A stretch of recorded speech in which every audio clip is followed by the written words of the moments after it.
ng bayan, maasahan anumang panahon.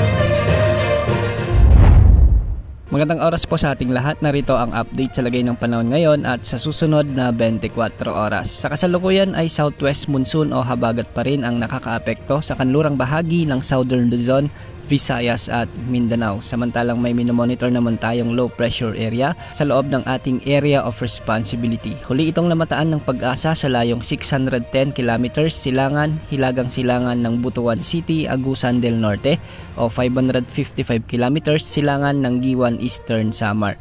Ayon sa Pag-asa, hindi naman nakikitang tatama ito sa anumang bahagi ng ating kalupaan, ngunit bahagya lang itong lalapit sa may Eastern Visayas o sa may Southern Luzon. Kung sakaling maging bagyo ito, tatawagin ito ng Pag-asa bilang bagyong Enteng o ang panlimang bagyo na pumasok sa ating area of responsibility ngayong taon. Hindi inaalis ang posibilidad na lumakas ito bilang bagyo habang binabagtas ang hilagang direksyon. Sa mga susunod na araw ay posible rin nitong palakasin ang southwest monsoon o habagat na siyang posibleng magpaulan naman sa may Visayas at Southern Luzon, lalo na yung kanlurang bahagi ng ating bansa. Kaya sa mga kababayan natin, maganda po tayo sa panibagong bugso ng habagat sa susunod na linggo. Samantala, dahil naman sa trough ng low pressure area, asahan ang maulap na kalangitan na may mga kalat-kalat na pag-ulan at pagkidlat-pagkulog sa may Eastern Visayas, Central Visayas, Caraga, Davao Region at Northern Mindanao.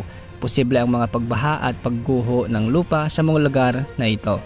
Samantala, dahil naman sa southwest monsoon, asahan ang maulap na kalangitan na may mga kalat-kalat na pag-ulan at pagkidlat-pagkulog sa may Palawan, sa natitirang bahagi ng Visayas at sa nalalabing bahagi ng Mindanao. Samantalang sa Metro Manila at sa nalalabing bahagi ng Luzon ay magiging bahagyang maulap naman hanggang sa maulap ang mga kalangitan na may mga isolated rain showers and thunderstorms, dulot naman ng mga localized thunderstorms. Dahil nga dito, may mga pag-ulan dulot ng localized thunderstorms sa may Ilocos Region, ilang bahagi ng Central Luzon, ilang bahagi ng Cordillera Administrative Region at pati na rin sa may Metro Manila.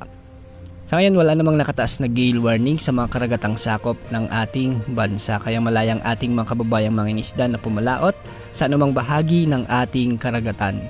Yan ang update sa lagay ng panahon. Ito po ang weather update ng bayan, maaasahan anumang panahon.